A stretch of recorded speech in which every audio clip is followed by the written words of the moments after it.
Ça, c'est les détections baie de Saint-Paul, donc au fond de la baie de Saint-Paul, là où on agit. Donc, je vous rappelle que jusque-là, il n'y avait qu'une seule station d'écoute sur 500 mètres de rayon. Depuis mi-janvier, on a 4 stations d'écoute. Et on a beaucoup moins de détections. Alors, est-ce que ça correspond au creux qu'on observe aussi en 2013? Il y a des chances. Est-ce que ça correspond au fait qu'on ait mis en place les drumlines parce que justement, ailleurs, le mois de mars, il y a déjà un pic qui apparaît? Il va falloir qu'on creuse cette question-là. Là, je vous ai montré les heures de visite. Donc, on voit que dans la zone depuis Cap-Requin, on a des bulldogs qui visitent. Ça, c'est les bulldogs, ça, c'est les tigres, qui visitent à peu près tout le temps avec un petit pic au milieu de journée. Par contre, les tigres, c'est plutôt la nuit. Okay, ça, c'est sur toute la période où la station d'écoute était installée. On voit qu'il y a des bulldogs tout le temps, avec éventuellement un pic début de journée, milieu de journée. Par contre, les tigres, c'est vraiment la nuit.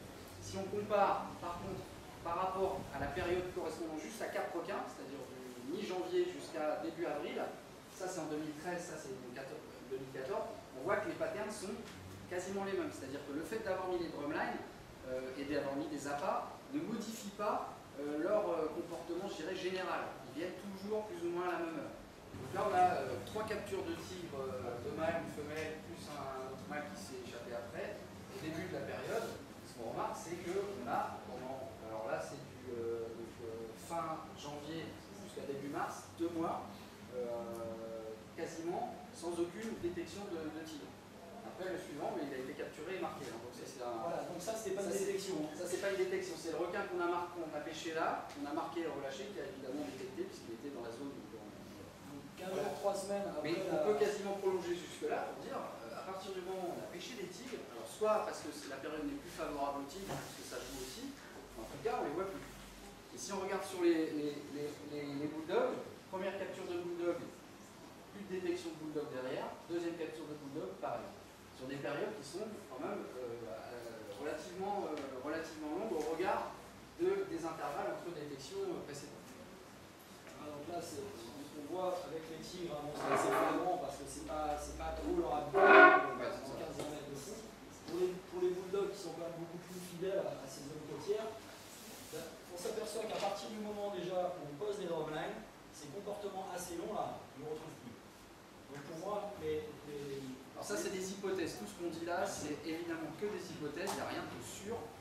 Et c'est ce qui justifie aussi qu'on puisse continuer à travailler dans ces conditions-là, notamment en baie de Saint-Paul, ce qui n'obère pas éventuellement d'un passage intermédiaire ailleurs. On va continuer en baie de Saint-Paul, c'est-à-dire qu'on ne va pas d'un seul coup laisser tomber la baie de Saint-Paul. On a des données qui, et donc dans un endroit où on a un petit peu de recul maintenant, il faut continuer à acquérir.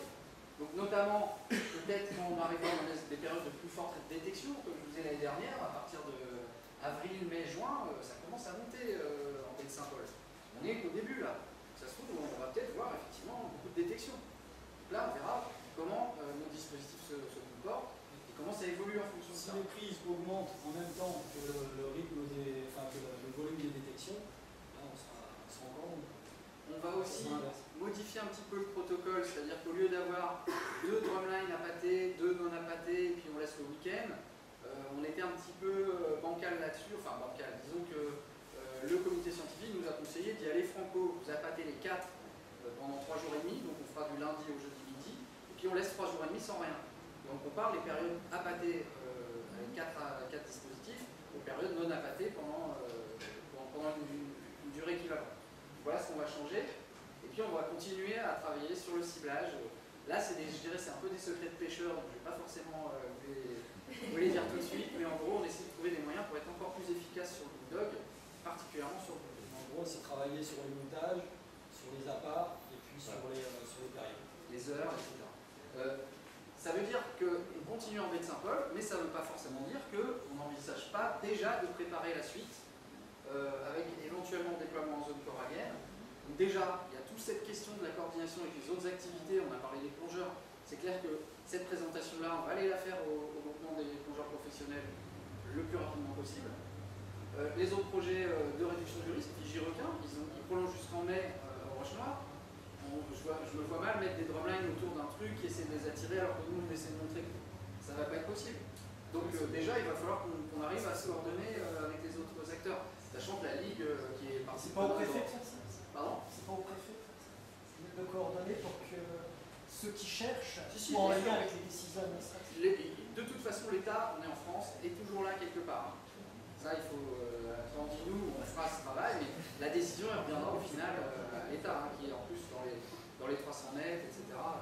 L'État est financeur à 50% du projet de test, donc je veux dire, on travaille avec l'État et pour l'État. Les autres 50%, c'est quoi? C'est 25% mairie de Saint-Paul et 25% conseil régional. On va travailler aussi à adapter le matériel parce qu'il y a une question quand même assez. En milieu corallien, il y a du corail, il y a des patates de corail. Le fait qu'on ait quand même des engins de pêche avec beaucoup de mou, le risque, et ça a déjà été observé pendant les opérations post-attaque après Mathieu Schiller, vous aviez pêché en face de Boucan et avec la Dromane qui avait d'ailleurs pêché le premier bulldog, en l'occurrence Christophe Ferry. Mais il s'était rendu compte aussi qu'il y avait des risques de maillage dans les corps morts existants, les corps morts des pêcheurs, des plongeurs, et les patates de corail, donc avec le risque de l'abîmer aussi. Donc on va adapter le matériel pour qu'il y ait un système qui désolidarise le système de bouée GPS et la bouée là de la bouée d'ancrage, de mouillage. C'est-à-dire qu'un bout de cassant, c'est-à-dire qu'à un moment quand ça tire, ça casse. Et donc l'ensemble part vers le large parce que l'animal il trace, et il râle derrière lui, surtout quand c'est des gros animaux, c'est là où il y a un risque de croche. Et il râle derrière lui la bouée qui l'empêche de couler, et c'est là qui lui donne la position. C'est-à-dire que là, pour le coup, Christophe il sort, et puis régulièrement sur son smartphone, il regarde à quelle position il est, il le suit, il le retrouve, et il le renvoie. Donc ça va être des adaptations qui vont demander un peu de temps. D'ailleurs, je pense commencer déjà en baie de Saint-Paul à tester ça. Il y a aussi toute la partie administrative. Pour poser ne serait-ce qu'un corps mort dans la réserve marine, avec une bouée, il faut demander une autorisation d'occupation temporaire du domaine public maritime et avoir l'aval du comité scientifique de la réserve marine, du conseil scientifique de la réserve marine, de la DEAL, de la DMSOI, enfin de toutes les administrations. Donc ça va prendre du temps, donc il va falloir qu'on les pose. On verra dès la semaine prochaine avec le comité suivi et le comité scientifique si on peut commencer déjà à envisager cette démarche-là. Voilà, ça mettra un certain temps. Voilà,